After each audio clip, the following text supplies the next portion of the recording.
That same simple question caused Clementine's heart to wrench, remember the reality of his fate all too clearly. The image of his walker variant was so crystal clear, she could almost see him struggling in the snow before her. Did you manage to get him to come with you? Sarah asked, her words growing quieter and quieter as she looked at her friend's grieving expression. He was supposed to, Clementine sighed. But he didn't? Sarah asked. No, he didn't. The implications behind her words must have been obvious, judging by the way Sarah's expression lit up with shock and then fell. The older girl then closed her eyes for a moment, brow furrowed and fists shaking at her sides. Oh, she muttered, looking frustrated and hurt. This sucks. Clementine then nodded solemnly in agreement. You can see that again. Everyone seemed to take pause in the moment for it to sink in. The realization of the mouthy number of their party was now gone, especially after he'd saved them. Clementine knew that she had trouble believing it. No matter how many people she lost, she still couldn't get used to them being gone. And at the end, no one had said anything for Troy, but they all simultaneously decided to form a respectful moment in the silence for him. In a way, Clementine figured that the most appropriate for him, and would probably he would have wanted, no rest in peace bullshit, as he probably scoffed. Vera? Vera, what the hell are you? A sudden voice then broke out the silence. It seemed while everyone had lost their focus, Vera took advantage of the opportunity to suddenly crawl out of the truck, and then she hit the snow with a loud thump. Tyler leaned over against the edge and called after her. She ignored him and hauled herself to her feet, shooting a glare at the group. Screw you all, she snarled. How dare you kill literally everyone that meant everything? I'm fucking done with you all. All of you. Spitting on the ground in front of her, she began to back away. Vera, please stop thinking about what you're doing, Tyler yelled, shaking his head in the process. But his words were not enough to stop her, although Vera continued to go backwards until she was a reasonable distance, then continued to tail and charge blindly for the snow. No, don't! Clementine called after her, knowing there probably lurked nearby, but Vera ignored her. Without warning, she stumbled to continue charging up nearby. All the while she laughed as if she made some great escape, but she failed to notice the familiar walker stumbling upon her. It was faint, but Clementine could see it was the outline of Tavia, her arms outstretched and swinging. Tavia's restraints only required more effort within, and kept her from being able to fight back. So just as Troy had to her, was now a walker Tavia, latched onto Vera, sinking her teeth into Vera's neck. With a piercing scream, Vera went down, and Tavia brought it down in turn, and the two of them tumbled to the bottom of the hill and collapsed in the heap. From there, it turned to the typical walker scene having a meal, with Tavia ripping out strings of muscles from Vera's throat. Shit, Mike said, sucking up air through his teeth. He pulled out a gun and presumably killed one of those back at the safe house, and released the 2 bullets, one for each woman's head. The shots echoed through the sky, finally signaling the end of the conflict. Vera and Tavia's bodies slumped together, a mixture of black and red pooling out of the stain of white below them. Everyone collectively let out a sigh. It wasn't a happy ending by all means, but it wasn't as if they had by any choice. Kenny sighed, shaking his head. Guess we can get what we need now. And without any further ceremony, he bent down and looted the keys from Tavia's corpse. That's that, I suppose. Well, it ain't over just yet, Bonnie said, glancing a glance at the remaining prisoner. In turn, they once turned to Tyler, unsure of how to regard him. He blinked at them, coolly holding his gaze, despite trying to stop Vera, but it seemed that he wasn't very frazzled by his boss eating one of his co-workers. If it means anything, he frowned, I have no intentions of fighting anyone anymore. I just want to leave. I'm the last one left of Howe's now, I think. Probably, but why should we let you leave? Jane hissed. After everything considered, I don't think you've earned that right. I don't necessarily think so either, too, but... Kenny then scowled. Well, but what? You can expect mercy? Like fucking hell. Tyler then opened his mouth to respond, but Clementine then stepped forward between them. If we kill him now, we have him defenseless. It would make us easier, no better than Tavia, than Carver. She then said, politely turned towards Jane and Kenny. It truly hurts her to see let this man go, but if she advocated for his death now, she would probably have learned something from this experience, saving Troy. I'm with Clem, Sarah said, her voice in the clear with firm. I'm also so sick of seeing people dying. Jane and Kenny in particular didn't seem happy, but they didn't argue against their decision. Tyler's shoulders relaxed and let out a sigh of relief. The sight only angered Clementine, and he had the nerve to feel safe around him. She hadn't forgotten that he has been part of Troy's death. "I'm all right with not killing him," Bonnie said, crossing her arms. "But we should really untie him, or just let him go like that?" "Let's untie him," Clementine decided, knowing that she was putting everyone at risk, but she didn't trust and definitely hated him. At least she didn't want to straight up sentence him to death out in the forest. It wasn't like she'd be giving him a weapon either, and now that it was without allies, she didn't imagine him turning to seek revenge. Tyler lowered his head. "Thank you, really. I won't bother you again," he promised. Before anyone else could move to free him, Clementine took out her knife, and her eyes then left into Tyler's eyes, and then down at the blade of the knife, then back up again. If he didn't know the weapon origin, perhaps he could pick up its importance. Not that it clarified anything now anyway. Just like that in the knife, it's still stained with both Lau's and Troy's blood. Of course, cut through the ropes and the last of Howe's crew free, and the group fell silent. All eyes on their enemy stretched his limbs. Clementine wanted to regret cutting him loose, wanted to provide him that he was hell-bent to revenge as to Vera, so they put him down. But above all, she just felt numb about the whole thing.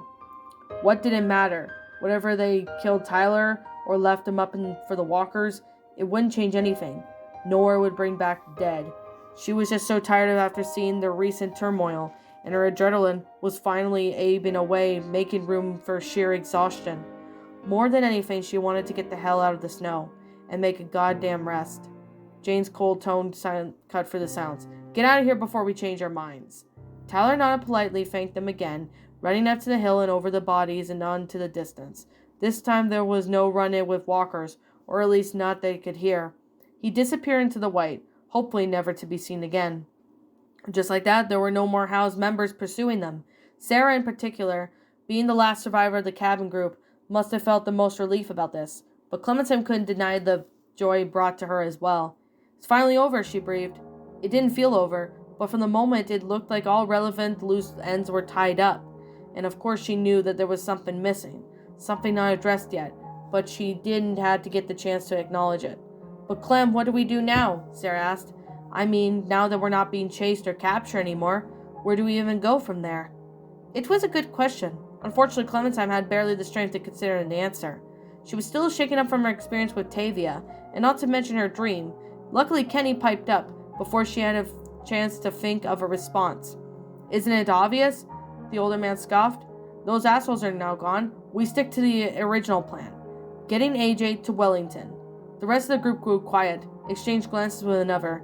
Clementine could tell right away that their expressions they didn't exactly agree.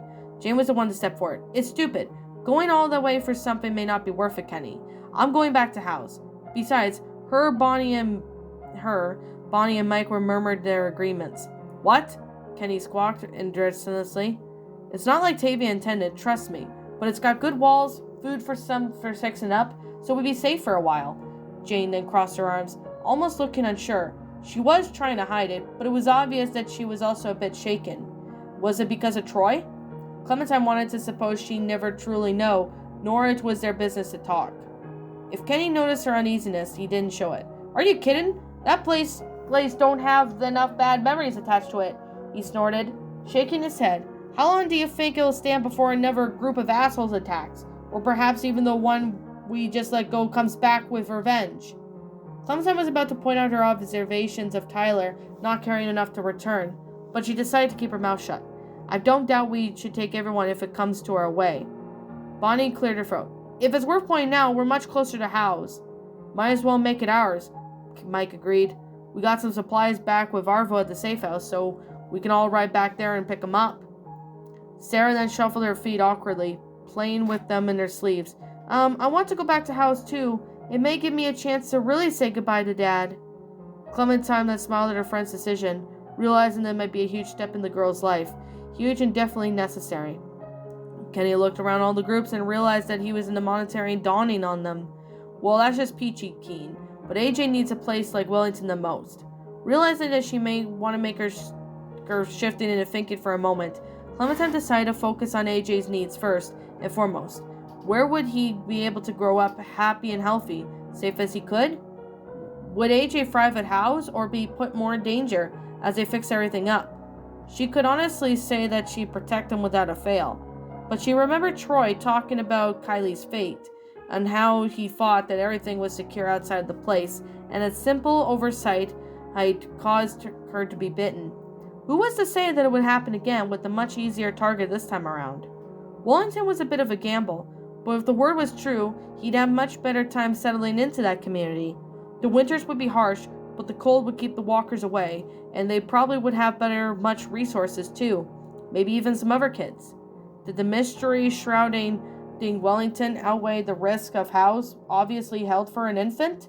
I think Kenny's right. Wellington may be best for AJ, Clementine admitted. It'd be easy to transport him there in Tavia's truck too. Kenny lit up. I couldn't agree more, Clem. Hell, we just gotta get the little guy back too. I ain't letting him go anytime soon. She nodded, agreeing at this point. After all, they've gone to retrieve AJ. Perhaps jeopardizing his life further at house wasn't the smartest idea. So it's settled, Kenny declared for a few months. The rest of y'all could do whatever you want, but Clem and I will be taking him to Wellington. Something in her protested her words immediately, but she couldn't reply right away. The intense emotion behind his eye made him shrink back a bit. Afraid to speak up just yet, he truly expected her to go with him. Something she would have been willing to do at one point, but now it was a bit more difficult. After everything she had gone through, everything she had and everyone she had lost, it didn't seem worth it to travel all that way and put a strain on her body. More than anything, she wanted to feel rest and safe for a while. And she knew that Kenny wouldn't want to wait, and he would wanted to stay a minute longer at Parker's Run than they had to. The man was more impatient and protective of AJ, and wouldn't accept holding on so she could solidify her choice. Her heart sped up as she could feel her breath go shaky, but after all she encountered today, Kenny definitely didn't seem all that intimidating. Wait, I don't know, she admitted, studying the ground. What? You'd said he'd be better at Wellington, Kenny protested, eyebrows crinkled down in confusion. And I mean that, I just don't know I chose to go yet. Clementine quickly cast her gaze over at Sarah, studying the worried expression on her friend's face. It didn't even look like Sarah was trying to hold her back from leaving. If she chooses, would show she would have trouble in her absence. She couldn't just abandon Sarah for after everything. The older girls needed to be taught more, and Clementine had promised to take her up the gun instructor at best. It became clear to her now, and although she was just a kid, it was just obvious, and she needed to hear it house as well. Perhaps it meant to be a leader after all. And yet, on the other hand, she didn't want to say goodbye to Kenny again. Either it seemed like she was faced with another dilemma. This was a decision, particularly heavy and pivotal. She was going to choose to be a part of AJ's life growing up, or support the majority of her friends she already made. Should she go with Kenny or Sarah? I want to go back to house, she decided with a nod. Sarah visibly brightened, but Kenny's face fell. Clem, he began. I'm sorry, Kenny, Clementine whispered, feeling a lump in her throat. It truly hurt her to leave him, especially since they've only recently reunited, but she had to trust her own intuition. This would be best for her. She truly believed that. Are you sure? I'm sure. Kenny closed his eyes tightly, taking a deep breath while holding AJ closer to his chest. Okay, Clem. Look at you all grown up. If this is absolutely what you want, I can't stop you. Despite themselves, he forced a smile. It clearly wasn't doing it for long, but she could see right through him. It is, but AJ needs someone to take him to Wellington. Someone to raise him. Clementine smiled despite the pain in her chest. Someone who already has the experience of being a dad. Oh, darling. Kenny then brought his arms around her. The embrace was comforting and as familiar as ever, but also a degree of sadness at the same time. She could practically feel the farewell and delicate way and held her close. You'll do great, she insisted, believing in full words. And if anything goes wrong, come back, okay? We'll welcome you. Kenny twinkled and he nodded. Of course. We should all go back to the safe house first anyway and regroup with everyone with the supplies, Mike suggested. That's true, Bonnie agreed. We could divide everything up and let Kenny take what he needs for AJ. Jane nodded. It doesn't have to be a goodbye right here and now, Clem. Just save it for when we're inside and warm. Clementine nodded and opened her mouth to reply, but the sound of faint growls were cut off nearby, and everyone jumped and ready in the direction of the noise, but the sound couldn't be classified as far from it, really. A single walker crawled through the hill, slowly dragging itself towards them. It must have been followed by the noise or the trails of rotten blood left by the snow by Tavia. It staggered pitifully, a single arm scrambling around, whipping back and forth, blindly in the search of food. In the midst of deep snow. Oh, fuck, Mike said, sucking in the air through his teeth. Troy, Sarah whispered. No one said anything more, simply just staring with the creature in mind. Morbid fascination, the transformation from the wisecracking human asshole to now was unnerving for sure. And Clementine nearly watched it happen for real this time. Looks like I'll have to say goodbye after all, Clementine sighed, shaking her head and turning to the others. I'm going to take care of him. He was my responsibility from the start, so I'm ending this. Her pistol was still at her side with its only one bullet meant for Troy. Do you want me to go with you? Sarah offered, a bit hesitated at her words. Clementine shook her head, and she knew she could handle it, provided that she took the meaningful pause to collect herself, holding her breath for a few moments. She mentally counted to 10. When she released the air, she felt more ready. This was promised after all. I'll be right back. God, he even looked more freeable up close, and she looked like she could just step on him and shattered into a million pieces. She couldn't help but wonder if he'd felt offended by that observation. Knowing him, he probably just scoffed and cursed her off for it. Crouching down near the wobbling creature, she placed a hand on her chin. I thought you didn't want to be a walker, she snarked, raising an eyebrow. Right? But you insisted on this, and you still died alone. Despite herself, Clementine's heart fell in her own words, realizing that he was truly gone now. She didn't want to think of how much she would have left, both freezing and bleeding to death in the snow.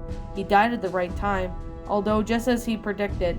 It was almost eerie of how his plan worked in other universes, but Clementine was sure that never would have happened quite conveniently. But she was kind of thankful that they did.